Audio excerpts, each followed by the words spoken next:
The city of Verelia floated in the neon-drenched skies of the planet Orion 9, suspended on magnetic pylons that hummed with an almost alive energy.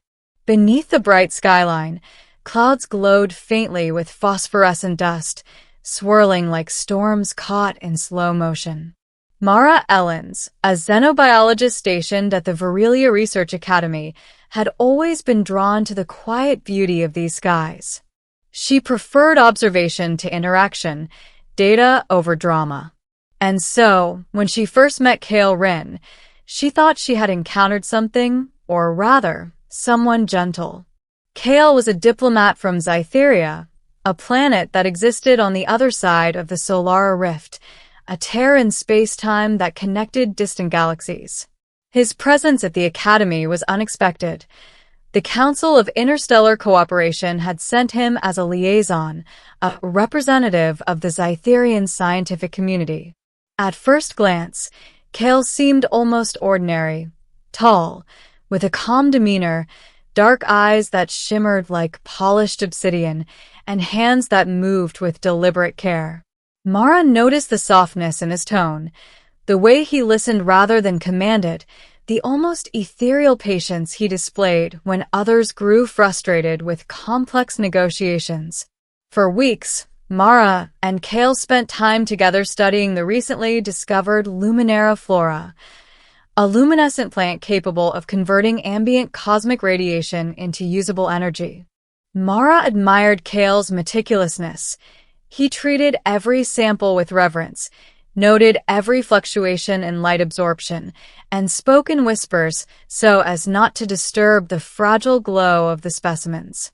She found herself smiling in his presence, feeling a warmth she had rarely allowed herself to experience. "Do you think they understand us?" Kale asked one evening as they floated in zero-gravity chambers, surrounded by glowing flora suspended midair. His voice was soft, almost musical. "They." Mara tilted her head, watching a tendril of luminescent pollen curl around her finger. "The flora and the rift. I've seen how humans interact with energy fields before, but this is different." Mara laughed softly. "Different can be dangerous." "Sometimes," Kale said, his smile barely touching his eyes, "the most dangerous things are the ones we underestimate." At the time, Mara assumed he was speaking metaphorically. She was wrong. Weeks passed, and Mara grew more comfortable around Kale. He was a shadow to her light, gentle enough to balance her intensity, and she began to trust him in ways she had never trusted anyone. They shared stories of their homes, their childhoods, and their first brushes with the unknown. Mara told him about her brother, lost to a temporal anomaly during an experimental flight decades ago. Kale spoke of his people's homeworld, where emotions were measured and monitored, and where a single misstep could endanger entire civilizations. Yet, Mara never noticed the subtle signs at first. The small flicker in Kale's eyes when he studied not flora, but living creatures. The way his hands occasionally tensed, as if restraining something much larger within. The way his gaze sometimes drifted to the rift itself, lingering as though he were listening to a voice only he could hear. It wasn't until the first incident that Mara glimpsed the truth, though even then she misinterpreted it. One night, the Academy received a warning. A temporal storm was forming within the Solar Rift, unpredictable and potentially catastrophic. The Council mobilized all available personnel to stabilize the energy flows. Mara and Kale were sent to the observation deck, a glass platform suspended high above the city, where sensors could measure the storm's intensity. As they worked, Kale became eerily focused, his usual calm replaced by a tense precision. He issued instructions with an authority that Mara had never heard from him before. Lights flickered across the rift's surface, tendrils of energy twisting and writhing like living snakes. The storm's power was immense, enough to shatter the delicate balance of Verelia itself. "Kale, this isn't safe," Mara said, fear prickling her skin. "I know," he replied, his voice steady, but his eyes dark. "But I can control it." She watched in awe and unease as he extended his hands toward the rift. Energy pulsed around him, luminous strands weaving into patterns she had never seen. The storm's chaos seemed to obey his silent commands, bending, slowing, coalescing into a controlled spiral. Mara's heart raced, part admiration, part terror. She reached for him instinctively, but Kale's attention never wavered. "You're incredible," she whispered. He glanced at her, a fleeting softness returning to his expression. Sometimes, one must embrace the power within, no matter how frightening it seems. At that moment, Mara still believed he was gentle. She believed the danger was external, not within him. Over the next few weeks, Kale's true nature began to emerge in subtler ways. He would disappear for hours, returning with knowledge or abilities that seemed impossible. He would manipulate energy fields, matter, even time, with precision that suggested something beyond human comprehension. And yet, to Mara, he remained charming, patient, and attentive, at least on the surface. It wasn't until the Luminara incident that the full truth revealed itself. The Academy's vaults contained a newly discovered species of Luminara, one that could adapt to consciousness itself, forming temporary bonds with sentient beings. Mara had been studying the organism when Kale entered the lab unannounced. "Kale, you shouldn't be here," she said. "I'm curious," he replied, his dark eyes scanning the specimens. "I want to see how far your little friends can respond to human thought." Before she could react, Kale extended his hand. The Luminara surged toward him, their luminous forms twisting around his arm, coalescing into a radiant, humanoid figure. Mara froze. The organism had bonded with him, but not as she expected. Its form reflected him perfectly. Tall, commanding, terrifyingly elegant. Its light pulsed like a heartbeat. What is happening?" she asked, fear rising. "They follow me because I can lead them," Kale said, his voice calm, almost indulgent. "I can teach them. I can become more than they were meant to be."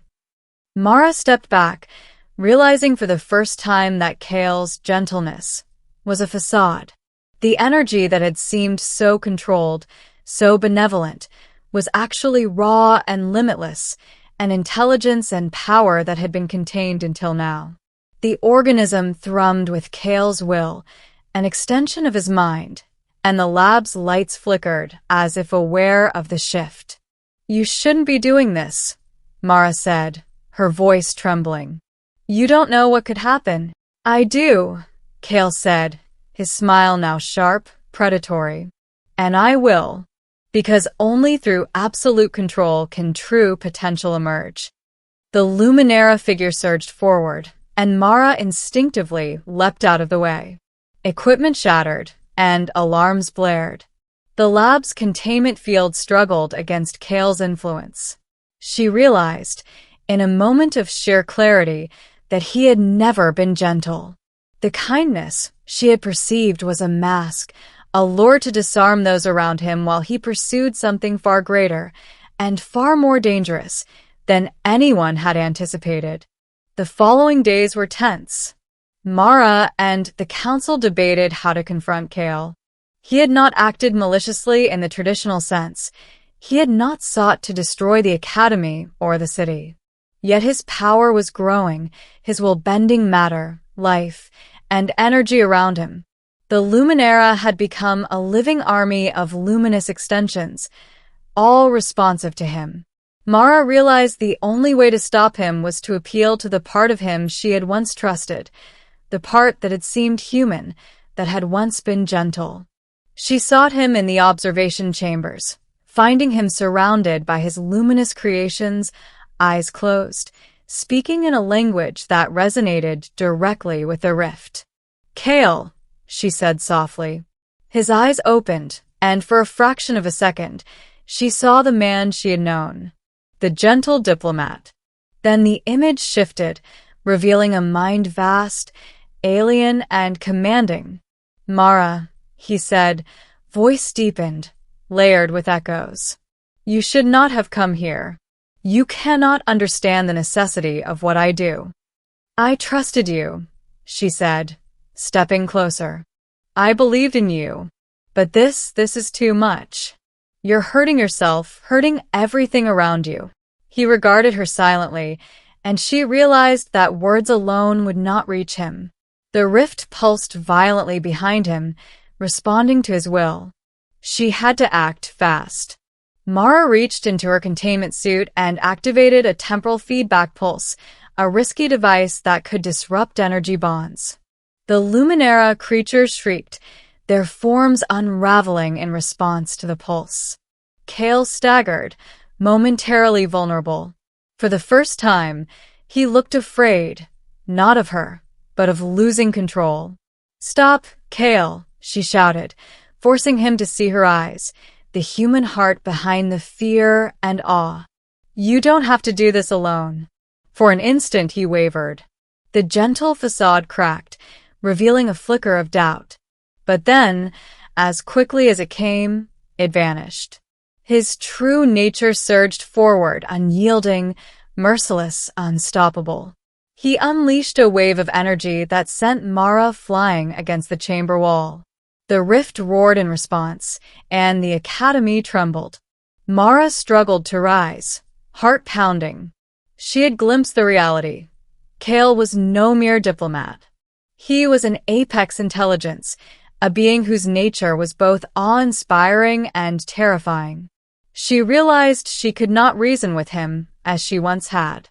Survival now depended on understanding, not trust. In the days that followed, a new dynamic emerged. Mara worked to mitigate the damage, establishing containment protocols that could channel Kale's power without provoking him further. The council learned to negotiate indirectly, using Mara as intermediary. Kale remained enigmatic, alternating between moments of cooperation and displays of overwhelming capability. And Mara, who had once believed in his gentle nature, learned the most important lesson. Some beings are more than their appearances, and the line between gentle and terrifying is often invisible until crossed. Kale never lost his intellect, his grace, or the charm that had initially drawn her to him. But Mara knew now that the gentle diplomat had been an illusion, a carefully constructed mask to hide a force of nature beyond comprehension. In time, Mara came to respect him in the same way one respects a storm, impossible to control, impossible to fully understand, yet undeniably powerful. She never trusted him in the old sense again, but she remained close, navigating the thin line between awe and caution, between collaboration and survival. Because in a galaxy of wonders and horrors, she had learned this undeniable truth: the ones who seem gentle may be the most dangerous of all. And Kale Rin was living proof. Days turned into weeks. Mara adapted to the new reality. Kale's presence was both a boon and a threat. The Academy had learned to coexist with him, but the risk was never gone. The temporal storms continued to form at the rift, their intensity often matching Kale's mood. Yet somehow, under his guidance or his control, the storms never reached catastrophic levels. Mara realized this delicate balance would be their new existence. One evening, Mara floated in the observation deck, staring out at the glowing horizon of Orion 9. The city lights reflected in her eyes, but it was the rift beyond them that held her attention.